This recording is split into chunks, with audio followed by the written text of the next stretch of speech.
ओम शांति। मैं आप सबके साथ अपनी अलौकिक जीवन यात्रा का अनुभव सुनाने जा रही हूँ। मेरे शरीर का नाम बीके बिंदु है। मेरा लौकिक जन्म पानीपत सिटी में एक धार्मिक परिवार में हुआ। मेरे परिवार के बहुत सत्संगी थे। मेरे पापा बचपन से ही मुझे मंदिर ले जाते थे, तो भक्ति के संस्कार जैसे बढ़ते गए। मैं रोज़ मंदिर जाना, सत्संगों में जाना, क्योंकि बिना सत्संग में जाए, मंदिर में जाए हमें खाना नहीं मिलता था, तो इसलिए हम रोज़ ही मंदिर में जाते थे, जल चढ़ाते थे, व्रत भी रखते थे।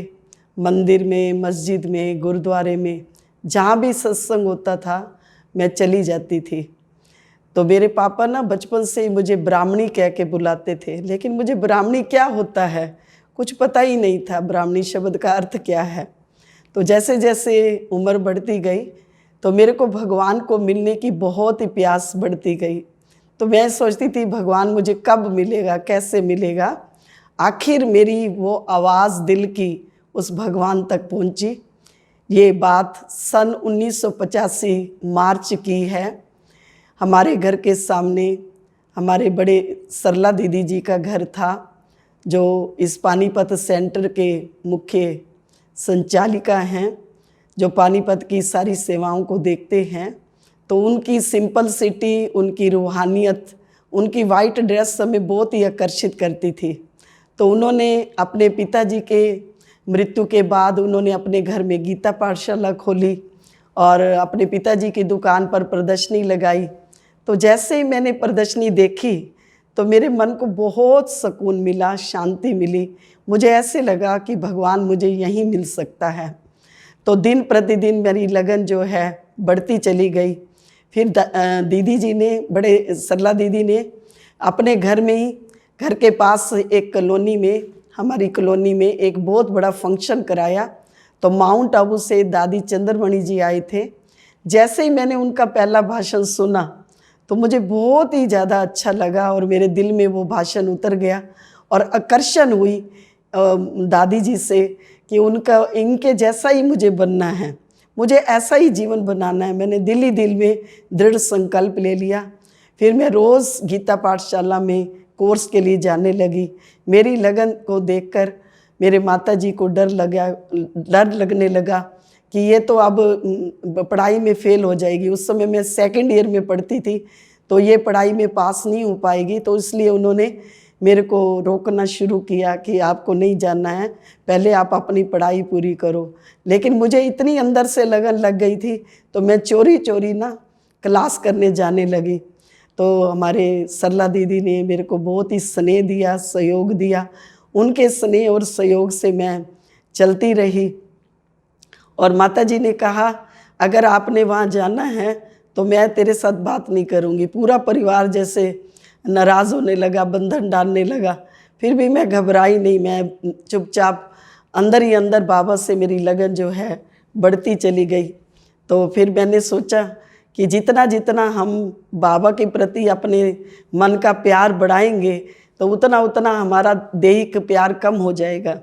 तो एक बार मैंने ज्ञान अमृत में एक स्लोगन पढ़ा कि ईश्वरीय सेवा का बंधन जो है सब बंधनों को काट देता है। तो ऐसे इस पॉइंट को सुन करके मेरे अंदर ये आया कि जितना हम सेवा का बंधन अपने साथ बांधेंगे, जितना हम सेवा करेंगे, उतना उतना बंधन जो है अपने आप ही ढीले होते जाएंगे। फिर 1990 में मेरा रिज़ल्ट बीएड का आश्रम पे ही आया। मैं धीरे धीरे फिर आश्रम पे रहना शुरू किया। धीरे धीरे मेरे कर्म बंधन कटते चले गए और इस प्रकार से अपने जीवन के अंदर मैंने ये ध्यान रखा कि हमें अपने ईश्वरीय नियम मर्यादाओं पर भी पूरा चलना है। और इसमें मुझे दीदी ने बहुत सहयोग दिया। भ्राता वरिष्ठ हमारे भारतभूषण भाई जी भी टाइम टू टाइम हमें मोटिवेशन सोनती के लिए देते रहते थे। ज्ञान, योग, सेवा, धारणा, कैसे इन चारों सब्जेक्ट का बैलेंस रखना है, योग को कैसे अच्छे से बढ़ाना है, वो टाइम टू टाइम हमें बताते रहते थे। तो एक बार मेरे को बाबा का और श्री कृष्ण जी का साक्षात्कार भी हुआ और एक बार मेरे को बाबा ने दुर्गा रूप दिखाया कि आपको ऐसा बनना है। जैसे मुझे ऐसे लगा कि बाबा मुझे ऐसा ही बनाना चाहते हैं। तो मेरी लगन जो है दिन प्रतिदिन बाबा की तरफ बढ़ती ही जा रही थी। अचानक इस अलौकिक जीवन यात्रा के दौरान मेरे जीवन में एक बहुत बड़ी व्याधि ने मुझे आ घेरा। तो ये बात 7 अप्रैल 2019 की है। तो एक बार हमारा ये पानीपत में ज्ञान मान सरोवर रिट्रीट सेंटर है, तो वहाँ वर्ल्ड हेल्थ डे मनाया गया। तो वहाँ पर हमारे यहाँ दिल्ली से डॉक्टर उषा किरण जी आए। उन्होंने जब मेरा चेकअप किया तो उन्होंने कहा आपको तो कैंसर की शिकायत है और ये जो जल्दी से आपको सर्जरी कराने की ज़रूरत है। तो जैसे ही मैंने ये सुना तो मैं बिल्कुल घबराई नहीं। मैंने कहा नहीं, सुप्रीम सर्जन मेरे साथ है, तो ये सर्जरी, ये बीमारी को मैंने एक्सेप्ट नहीं किया। मैंने कहा बाबा सब ठीक कर देंगे। तो बड़े सरला दीदी जी ने और भाई साहब ने पहले जा कर के 8 मार्च को उन्होंने माउंट आबू जाना था, डॉक्टर से बात की और मैं 10 मार्च को माउंट आबू पहुंच गई। तो 13 अप्रैल को जब सर्जरी हुई तो बड़े सरला दीदी जी ने और भाई साहब ने पूरा सर्जरी के दौरान मुझे योग की ऐसी ब्रह्मा बाबा मम्मा जैसी दृष्टि दी, मेरे अंदर जैसे मनोबल बढ़ गया। और उन्होंने खास जब मेरी सर्जरी हो रही थी तो उन्होंने सभी सेंटर्स पर योग रखवाया और ख़ुद भी बाबा के कमरे में बैठकर योग किया। तो उनके योग की सकाश से मेरी सर्जरी सक्सेसफुल रही और मुझे पूरा विश्वास था कि इस राजयोग मेडिटेशन की शक्ति से जो बाबा हमें सुप्रीम सर्जन की तरह सहयोग दे रहे हैं, बाबा मेरा सुप्रीम सर्जन है, ज़रूर मेरी बीमारी को ठीक करेंगे। मेरे मन में पूरा ये विश्वास था। मैंने सोचा कि बाबा मेरे जब साथ है तो ये परीक्षा क्या बड़ी बात है, बाबा अपने आप ही इसको ठीक कर देंगे। तो उसके बाद मेरी 8 कीमो हुई, 2 तो माउंट आबू हुई, 6 यहाँ पानीपत में हुई। तो फिर मैंने सारी रिपोर्ट छोटी बहन के हाथ माउंट आबू भेजी। तो डॉक्टर सचिन ने कहा आपकी रिपोर्ट बिल्कुल ओके है, आपको रेडिएशन कराने की कोई ज़रूरत नहीं। ये कमाल थी क्योंकि रेडिएशन पे 1.5 लाख का खर्चा था, लेकिन बाबा सुप्रीम सर्जन ने मेरा योग से ही, राजयोग की शक्ति से ही रेडिएशन कर दिया। और तो इसलिए मैंने सुप्रीम सर्जन प्यारे बाबा का थैंक्स किया कि मुझे रेडिएशन से बचा लिया और मेरी व्याधि बिल्कुल ओके ठीक हो गई।